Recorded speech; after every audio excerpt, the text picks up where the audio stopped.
ആകാശവാണി.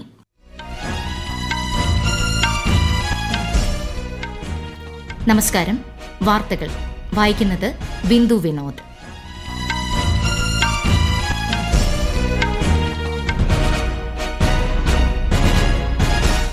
പ്രധാന വാർത്തകൾ. 71ാമത് ദേശീയ ചലച്ചിത്ര പുരസ്കാരങ്ങൾ രാഷ്ട്രപതി ദ്രൌപദി മുർമു ഇന്ന് ന്യൂഡൽഹിയിൽ സമ്മാനിക്കും. മലയാളത്തിന്റെ അഭിമാന താരം മോഹൻലാൽ ദാദാസാഹിബ് ഫാൽക്കെ പുരസ്കാരം ഏറ്റുവാങ്ങും. PM ഉജ്ജ്വല പദ്ധതിയിലൂടെ ഈ സാമ്പത്തിക വർഷം 25 ലക്ഷം LPG കണക്ഷനുകൾ അധികമായി നൽകുമെന്ന് കേന്ദ്ര സർക്കാർ. പ്രതിരോധ സഹകരണം സംബന്ധിച്ച് മൊറോക്കോയുമായി ധാരണാപത്രം ഒപ്പുവച്ച് രാജ്യരക്ഷാമന്ത്രി രാജ്നാഥ് സിംഗ്. 10ാമത് ദേശീയ ആയുർവേദ ദിനത്തോടനുബന്ധിച്ച് രാജ്യത്ത് ഇന്ന് വിപുലമായ പരിപാടികൾ. ഏഷ്യാകപ്പ് ക്രിക്കറ്റിൽ ഇന്ന് പാകിസ്ഥാൻ ശ്രീലങ്കയെ നേരിടും. പലസ്തീനെ സ്വതന്ത്ര രാഷ്ട്രമായി അംഗീകരിച്ച് ഫ്രാൻസ്. വാർത്തകൾ വിശദമായി. 71ാമത് ദേശീയ ചലച്ചിത്ര പുരസ്കാരങ്ങൾ രാഷ്ട്രപതി ദ്രൌപദി മുർമു ഇന്ന് ന്യൂഡൽഹിയിൽ സമ്മാനിക്കും. മലയാളത്തിന്റെ അഭിമാന താരം മോഹൻലാൽ ചടങ്ങിൽ ദാദാസാഹിബ് ഫാൽക്കെ പുരസ്കാരം ഏറ്റുവാങ്ങും. ചലച്ചിത്ര മേഖലയിലെ രാജ്യത്തെ പരമോന്നത പുരസ്കാരമാണിത്. മികച്ച നടനുള്ള പുരസ്കാരം ഷാരൂഖ് ഖാനും വിക്രാന്ത് മാസിക്കും ചടങ്ങിൽ സമ്മാനിക്കും. റാണി മുഖർജി മികച്ച നടിക്കുള്ള പുരസ്കാരം രാഷ്ട്രപതിയിൽ നിന്നും ഏറ്റുവാങ്ങും. മികച്ച സഹനടനുള്ള പുരസ്കാരം വിജയ് രാഘവനും സഹനടിക്കുള്ള അവാർഡ് ഉർവശിക്കും ചടങ്ങിൽ സമ്മാനിക്കും. 5 പുരസ്കാരങ്ങളാണ് ഇക്കുറി മലയാളത്തിൽ നിന്നും സ്വന്തമാക്കിയിരിക്കുന്നത്. വിഗ്യാൻ ഭവനിൽ വൈകുന്നേരം 4 മണിക്കാണ് പുരസ്കാര വിതരണം. PM ഉജ്ജ്വല പദ്ധതിയുടെ കീഴിൽ ഈ സാമ്പത്തിക വർഷം 25 ലക്ഷം LPG കണക്ഷനുകൾ അധികമായി നൽകുമെന്ന് കേന്ദ്ര സർക്കാർ. സ്ത്രീ ശാക്തീകരണം ലക്ഷ്യമിട്ടാണ് നടപടിയെന്ന് പ്രധാനമന്ത്രി നരേന്ദ്രമോദി വ്യക്തമാക്കി. രാജ്യത്തെ എല്ലാ വനിതകൾക്കും LPG കണക്ഷൻ ഉറപ്പാക്കാൻ സർക്കാർ പ്രതിജ്ഞാബദ്ധമാണെന്ന് കേന്ദ്രമന്ത്രി ഹർദീപ് സിംഗ് പുരി പറഞ്ഞു. ഓരോ കണക്ഷനും വേണ്ടി കേന്ദ്ര സർക്കാർ 2000 രൂപയോളമാണ് ചിലവിടുക. പുതിയ തീരുമാനത്തോടെ ഉജ്ജ്വല പദ്ധതിയിലെ അംഗങ്ങളുടെ എണ്ണം 10.58 കോടിയിലധികമായി ഉയരും. മൊറോക്കോ സന്ദർശനം തുടരുന്ന രാജ്യരക്ഷാമന്ത്രി രാജ്നാഥ് സിംഗ് മൊറോക്കൻ വ്യാപാര മന്ത്രി റയാദ് മെസോറുമായി കൂടിക്കാഴ്ച നടത്തി. ഇന്ത്യയും മൊറോക്കോയും തമ്മിലുള്ള വ്യാവസായിക സഹകരണം വർദ്ധിപ്പിക്കേണ്ടതിന്റെ പ്രാധാന്യം ഇരു നേതാക്കളും ചർച്ച ചെയ്തു. പ്രതിരോധം, ഫാർമസ്യൂട്ടിക്കൽസ്, കെമിക്കൽസ് തുടങ്ങിയ മേഖലകളിലെ പങ്കാളിത്തം വർദ്ധിപ്പിക്കുന്നത് സംബന്ധിച്ച ചർച്ചകളും നടന്നു. പ്രതിരോധ സഹകരണം സംബന്ധിച്ച ധാരണാപത്രത്തിലും ശ്രീ രാജ്നാഥ് സിംഗും മൊറോക്കൻ പ്രതിരോധ മന്ത്രിയും ഇന്നലെ ഒപ്പുവച്ചിരുന്നു. സ്റ്റാർട്ടപ്പ് മേഖലയിൽ ഇന്ത്യൻ യുവജനങ്ങളുടെ സ്വപ്നങ്ങൾക്ക് ചിറക് നൽകിയത് പ്രധാനമന്ത്രി നരേന്ദ്രമോദിയുടെ ദീർഘവീക്ഷണമാണെന്ന് കേന്ദ്ര ആഭ്യന്തരമന്ത്രി അമിത്ഷാ. സ്റ്റാർട്ടപ്പ് കോൺക്ലേവ് 2025 ഗുജറാത്തിലെ ഗാന്ധിനഗറിൽ ഉദ്ഘാടനം ചെയ്യുകയായിരുന്നു അദ്ദേഹം. സംസ്ഥാന വിദ്യാഭ്യാസ വകുപ്പ് സംഘടിപ്പിക്കുന്ന 2 ദിവസത്തെ പരിപാടിയിൽ 1000-ലധികം സ്റ്റാർട്ടപ്പുകൾ പങ്കെടുക്കുന്നുണ്ട്. പൊതുസേവനവും സദ്ഭരണവും മുഖമുദ്രയാക്കി കേന്ദ്ര സർക്കാർ കഴിഞ്ഞ 11 വർഷത്തിനിടെ നടത്തിയ ഇടപെടലുകൾ തൊഴിലവസരങ്ങൾ സൃഷ്ടിക്കാനും യുവജനങ്ങളിലെ സംരംഭകത്വം മെച്ചപ്പെടുത്തുന്നതിനും എങ്ങനെ സഹായകരമായി എന്ന് വിശദീകരിക്കുകയാണ് ആകാശവാണിയുടെ പ്രത്യേക പരമ്പരയായ സേവാ പർവിൽ ഇന്ന്. രാജ്യത്ത് തൊഴിലവസരങ്ങൾ സൃഷ്ടിക്കുന്നതിന് വലിയ പ്രാധാന്യമാണ് നരേന്ദ്രമോദി സർക്കാർ നൽകി വരുന്നത്. 2022 ഒക്ടോബറിൽ ആരംഭിച്ച റോസ്ഗാർ മേളകൾ രാജ്യത്തുടനീളം തൊഴിലവസരങ്ങൾ വർദ്ധിപ്പിക്കുന്നതിനുള്ള പ്രധാന ചുവടുവയ്പ്പാണെന്ന് പ്രധാനമന്ത്രി നരേന്ദ്രമോദി പറഞ്ഞു. प्रधानमंत्री विकसित भारत रोजगार योजना आज ही 15 अगस्त को लागू हो रही है. ये आपके लिए बहुत खुशखबरी है. इस योजना के तहत निजी क्षेत्र में पहली नौकरी पाने वाले नौजवान को बेटे बेटी को 15,000 रुपया सरकार की तरफ से दिए जाएंगे. कंपनियों को भी नए रोजगार देने के अवसर जो भी ज्यादा जुटाएगा उनको भी प्रोत्साहन राशि दी जाएगी. രാജ്യത്തെ യുവതയെ തൊഴിലന്വേഷകരിൽ നിന്ന് തൊഴിൽ ദാതാക്കളാക്കാൻ 2015 ഏപ്രിലിൽ ആരംഭിച്ച പ്രധാൻമന്ത്രി മുദ്ര യോജനയും നിർണായക പങ്ക് വഹിച്ചിട്ടുണ്ട്. പദ്ധതിയിലൂടെ ഏകദേശം 33 ലക്ഷം കോടി രൂപയുടെ വായ്പകളാണ് ഇതുവരെ അനുവദിച്ചത്. GST ഘടനാ പരിഷ്കാരങ്ങൾ നിലവിൽ വന്നതോടെ രാജ്യത്ത് നിത്യോപയോഗ സാധനങ്ങൾ ഉൾപ്പെടെ 400-ലധികം ഉൽപ്പന്നങ്ങൾക്ക് വില കുറഞ്ഞു. പുതുതലമുറ GST പരിഷ്കാരങ്ങളുടെ ഏറ്റവും വലിയ ഗുണഭോക്താക്കൾ സ്ത്രീകളായിരിക്കുമെന്നും പുതിയ പരിഷ്കാരങ്ങൾ പ്രതിമാസ ഗാർഹിക ചെലവുകൾ ലഘൂകരിക്കുമെന്നും പ്രധാനമന്ത്രി നരേന്ദ്രമോദി പറഞ്ഞു.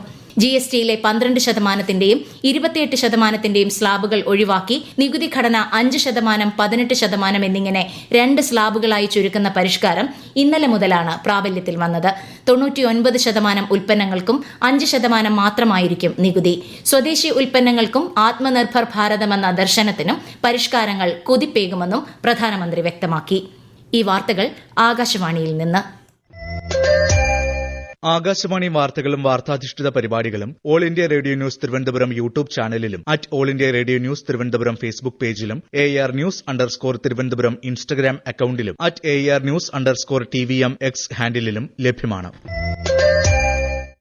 രാജ്യത്ത് ഇതുവരെ കൈകാര്യം ചെയ്തതിൽ വെച്ച് ഏറ്റവും ആഴം കൂടിയ ഡ്രാഫ്റ്റുള്ള കണ്ടെയ്നർ കപ്പലായ MSC വെറോണ വിഴിഞ്ഞത്ത് നങ്കൂരമിട്ടു. ഇന്ന് പുലർച്ചെ 4 മണിയോടെയാണ് കപ്പൽ വിഴിഞ്ഞത്ത് നങ്കൂരമിട്ടത്. വിശദാംശങ്ങളുമായി ആകാശവാണി തിരുവനന്തപുരം ജില്ലാ പ്രതിനിധി രജു കോലിയക്കോട്. ഇന്ത്യയുടെ വണ്ടർ പോർട്ട് എന്ന് പേരെടുത്ത വിഴിഞ്ഞത്തിന് റെക്കോർഡ് നേട്ടം സമ്മാനിച്ചുകൊണ്ടാണ് 17.1 മീറ്റർ ഡ്രാഫ്റ്റുള്ള MSC വെറോണ നങ്കൂരമിട്ടത്. ഇതോടെ 2024 ഡിസംബറിൽ വാണിജ്യാടിസ്ഥാനത്തിലുള്ള പ്രവർത്തനം ആരംഭിച്ചതിനു ശേഷം 10 മാസത്തിനുള്ളിൽ വിഴിഞ്ഞം തുറമുഖത്തെത്തിയ കപ്പലുകളുടെ എണ്ണം 500 ആയി. ഇതുവരെ വിഴിഞ്ഞം കൈകാര്യം ചെയ്ത 500 കപ്പലുകളിൽ 30 അൾട്രാ ലാർജ് കണ്ടെയ്നർ വെസൽസ് ആണ്. ഇന്ത്യയിലെ ഏതെങ്കിലും ഒരു തുറമുഖം ഇത്രയും വലിയ കപ്പലുകൾ കൈകാര്യം ചെയ്യുന്നതും ഇതാദ്യമായാണ്. ഇന്ത്യയുടെ കടൽ ഗതാഗത അടിസ്ഥാന സൗകര്യങ്ങളിൽ വിഴിഞ്ഞത്തിന്റെ തന്ത്രപ്രധാന സ്ഥാനം വ്യക്തമാക്കുന്ന നേട്ടമാണിത്. 10ാമത് ദേശീയ ആയുർവേദ ദിനത്തോടനുബന്ധിച്ച് രാജ്യത്ത് ഇന്ന് വിപുലമായ പരിപാടികൾ. ഗോവയിലെ ഓൾ ഇന്ത്യ ഇൻസ്റ്റിറ്റ്യൂട്ട് ഓഫ് ആയുർവേദയിൽ നടക്കുന്ന പരിപാടി കേന്ദ്ര ആയുഷ് സഹമന്ത്രി പ്രതാപ് റാവു ജാദവ് ഉദ്ഘാടനം ചെയ്യും. ആയുർവേദം ജനങ്ങൾക്ക്, ആയുർവേദം ഭൂമിക്ക് എന്നതാണ് ഈ വർഷത്തെ പ്രമേയം. 2025 ദേശീയ ധന്വന്തരി ആയുർവേദ പുരസ്കാരങ്ങളും ചടങ്ങിൽ സമ്മാനിക്കും. ആയുർവേദ ദിനാചരണത്തിന്റെ സംസ്ഥാനതല ഉദ്ഘാടനം മന്ത്രി വീണ ജോർജ് ഇന്ന് വൈകുന്നേരം തിരുവനന്തപുരത്ത് നിർവഹിക്കും. ദിനാചരണത്തോടനുബന്ധിച്ച് 14.39 കോടി രൂപയുടെ 12 പദ്ധതികളുടെ ഉദ്ഘാടനവും മന്ത്രി നിർവഹിക്കും. ജാതി അടിസ്ഥാനമാക്കിയുള്ള രാഷ്ട്രീയ റാലികൾ, പൊതുപ്രദർശനങ്ങൾ, പോലീസ് രേഖകളിലെ ജാതി സംബന്ധമായ വിവരങ്ങളുടെ അടയാളപ്പെടുത്തൽ എന്നിവ നിരോധിച്ച് ഉത്തർപ്രദേശ് സർക്കാർ. പൊതുക്രമത്തിനും ദേശീയ ഐക്യത്തിനും ഭീഷണിയാണെന്ന് ചൂണ്ടിക്കാട്ടിയാണ് നിരോധനം. ഈ മാസം 16-ന് അലഹബാദ് ഹൈക്കോടതി പുറപ്പെടുവിച്ച ഉത്തരവിന്റെ അടിസ്ഥാനത്തിലാണ് നടപടി. ജാതി അടിസ്ഥാനമാക്കിയുള്ള വിവേചനം ഇല്ലാതാക്കുക എന്നതാണ് സർക്കാർ ലക്ഷ്യമിടുന്നതെന്ന് ഉത്തരവിൽ പറയുന്നു. ജാതി നാമങ്ങൾ, മുദ്രാവാക്യങ്ങൾ എന്നിവ അടങ്ങിയ സ്റ്റിക്കറുകൾ പതിപ്പിക്കുന്ന വാഹനങ്ങൾക്കെതിരെ പിഴ ചുമത്തുമെന്നും നിർദ്ദേശമുണ്ട്. ഏഷ്യ കപ്പ് ക്രിക്കറ്റിൽ ഇന്ന് പാകിസ്ഥാൻ ശ്രീലങ്കയെ നേരിടും. രാത്രി 8-ന് അബുദാബി ഷെയ്ഖ് സയ്യിദ് സ്റ്റേഡിയത്തിലാണ് മത്സരം. സൂപ്പർ 4-ൽ ഇന്ത്യ ബംഗ്ലാദേശ് പോരാട്ടം നാളെയാണ്. നിലവിൽ ഗ്രൂപ്പ് എയിൽ 6 പോയിന്റുമായി 1ാം സ്ഥാനത്താണ് ഇന്ത്യ. ഫിഡെ ലോകകപ്പ് 2025 വൈൽഡ് കാർഡ് എൻട്രി നേടി വനിതാ ലോകകപ്പ് ചാമ്പ്യൻ ഗ്രാൻഡ് മാസ്റ്റർ ദിവ്യ ദേശ്മുഖ്. ഒക്ടോബർ 31 മുതൽ ഗോവയിലാണ് 11ാം ഫിഡെ ലോകകപ്പ് ചെസ് മത്സരങ്ങൾ നടക്കുക. ലോക ചാമ്പ്യൻ ഡി ഗുകേഷ് നയിക്കുന്ന ഇന്ത്യൻ സംഘത്തിൽ ദിവ്യ ദേശ്മുഖ് ഉൾപ്പെടെ 21 താരങ്ങളാണ് പങ്കെടുക്കുന്നത്. പലസ്തീനെ സ്വതന്ത്ര രാഷ്ട്രമായി അംഗീകരിച്ച് ഫ്രാൻസ്. പലസ്തീൻ രാഷ്ട്രത്തെ ഔപചാരികമായി അംഗീകരിക്കുന്നതായി ഫ്രഞ്ച് പ്രസിഡന്റ് ഇമ്മാനുവൽ മാക്രോൺ പ്രഖ്യാപിച്ചു. UN പൊതുസഭയെ അഭിസംബോധന ചെയ്ത അദ്ദേഹം ഇസ്രായേലി പലസ്തീൻ ജനതകൾക്കിടയിലെ സമാധാനത്തെ പിന്തുണയ്ക്കുന്നതായി പറഞ്ഞു. ഓസ്ട്രേലിയ, ബ്രിട്ടൻ, കാനഡ, പോർച്ചുഗൽ എന്നിങ്ങനെ 10ഓളം രാജ്യങ്ങളും പലസ്തീനെ രാഷ്ട്രമായി അംഗീകരിച്ചിരുന്നു. എന്നാൽ US ഈ നീക്കത്തെ വിമർശിച്ചു. സ്വർണ്ണവിലയിൽ റെക്കോർഡ് വർധന. പവന് 920 രൂപ ഉയർന്ന് 83,840 രൂപയും ഗ്രാമിന് 115 രൂപ വർദ്ധിച്ച് 10,480 രൂപയുമാണ് ഇന്നത്തെ വില. ടെലികമ്മ്യൂണിക്കേഷനുമായി ബന്ധപ്പെട്ട 7ാം ഭേദഗതി ചട്ടങ്ങളുടെ കരട് ട്രായ് പുറത്തിറക്കി. കരട് ചട്ടത്തിന്റെ പൂർണ്ണരൂപം ട്രായ് വെബ്സൈറ്റായ www.try.gov.in ൽ ലഭ്യമാണ്. ഇത് സംബന്ധിച്ച അഭിപ്രായങ്ങൾ അടുത്ത മാസം 6 വരെ സമർപ്പിക്കാവുന്നതാണ്. ഇന്ന് അന്താരാഷ്ട്ര ആംഗ്യഭാഷാ ദിനം. ശ്രവണ പരിമിതിയുള്ള ജനങ്ങളുടെ അവകാശങ്ങൾ സംബന്ധിച്ച അവബോധം വളർത്താനാണ് ഐക്യരാഷ്ട്രസഭ സെപ്റ്റംബർ 23 അന്താരാഷ്ട്ര ആംഗ്യ ദിനമായി പ്രഖ്യാപിച്ചത്. പ്രധാന വാർത്തകൾ വീണ്ടും. 71ാമത് ദേശീയ ചലച്ചിത്ര പുരസ്കാരങ്ങൾ രാഷ്ട്രപതി ദ്രൗപദി മുർമു ഇന്ന് ന്യൂഡൽഹിയിൽ സമ്മാനിക്കും. മലയാളത്തിന്റെ അഭിമാന താരം മോഹൻലാൽ ദാദാ സാഹിബ് ഫാൽക്കെ പുരസ്കാരം ഏറ്റുവാങ്ങും. PM ഉജ്ജ്വല പദ്ധതിയിലൂടെ ഈ സാമ്പത്തിക വർഷം 25 ലക്ഷം LPG കണക്ഷനുകൾ അധികമായി നൽകുമെന്ന് കേന്ദ്ര സർക്കാർ. പ്രതിരോധ സഹകരണം സംബന്ധിച്ച് മൊറോക്കോയുമായി ധാരണാപത്രം ഒപ്പുവച്ച് രാജ്യരക്ഷാമന്ത്രി രാജ്നാഥ് സിംഗ്. 10ാമത് ദേശീയ ആയുർവേദ ദിനത്തോടനുബന്ധിച്ച് രാജ്യത്ത് ഇന്ന് വിപുലമായ പരിപാടികൾ. ഏഷ്യ കപ്പ് ക്രിക്കറ്റിൽ ഇന്ന് പാകിസ്ഥാൻ ശ്രീലങ്കയെ നേരിടും. പലസ്തീനെ സ്വതന്ത്ര രാഷ്ട്രമായി അംഗീകരിച്ച് ഫ്രാൻസ്. വാർത്തകൾ കഴിഞ്ഞു. അടുത്ത വാർത്താ പ്രക്ഷേപണം വൈകിട്ട് 6:30.